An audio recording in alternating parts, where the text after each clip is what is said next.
I taught my dog to talk through buttons and now I wish I hadn't. I taught my dog to talk. Not with her voice, but with her paws. I own a 3-year-old Bichon Frise called Gidget. They are a remarkably intelligent breed, despite their yappy image. I taught her from a young age to do tricks and obey commands, and she was a bright and eager student. I always felt she had a lot to say. So when I saw videos on TikTok and Instagram of dogs who used program buttons to indicate their needs, I thought I might try it with Gidget. I bought a pack. Recorded my voice on the buttons. I kept it simple at first. I gave her buttons to make requests and to ask for things. Outside. Food. Water. Treat. Play. After she had mastered those, I added more. I gave her options about where she wanted to go, what things she wanted to eat. She soon learned to pair the buttons up. Outside. Park food. Chicken. It was amazing to hear her preferences. To know why she whined or barked. As she grew more confident, I added more buttons. These were more philosophical, and used concepts rather than nouns and verbs. I wasn't sure Gidget would be able to understand them, but she picked them up so quickly I wished I had introduced them sooner. We discussed the weather, dreams, emotions. She was soon able to tell me if she was happy or sad, tell me she'd had a bad dream, and ask for a particular toy for her playtime. I became obsessed. Her little brain was able to express so much more than I'd ever suspected. I added more buttons.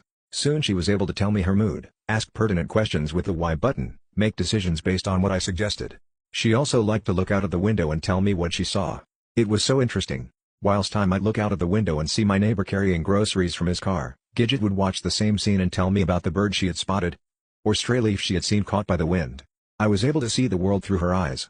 She'd been using her buttons to talk for over a year before things started to get disturbing. One day, she stopped playing with her favorite toy, looked into a corner, and walked over to her board. Very deliberately, she selected the button for dark. I laughed. It was daytime, and the sunlight was shining into every corner. No dark, I told her. Light. It's daytime. No dark.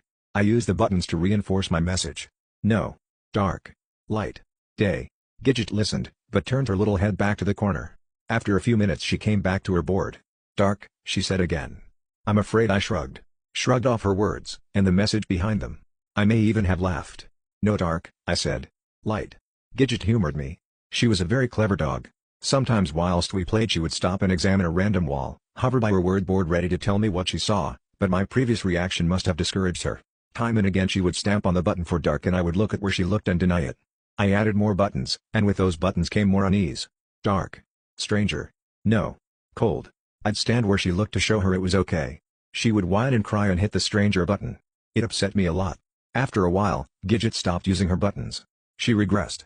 She stopped asking outside and would whine at the door instead. She stopped asking food and would stand by her bowl and cry. I didn't know where I had gone wrong. I stood in the corner she hated more often, trying to understand why she hated it.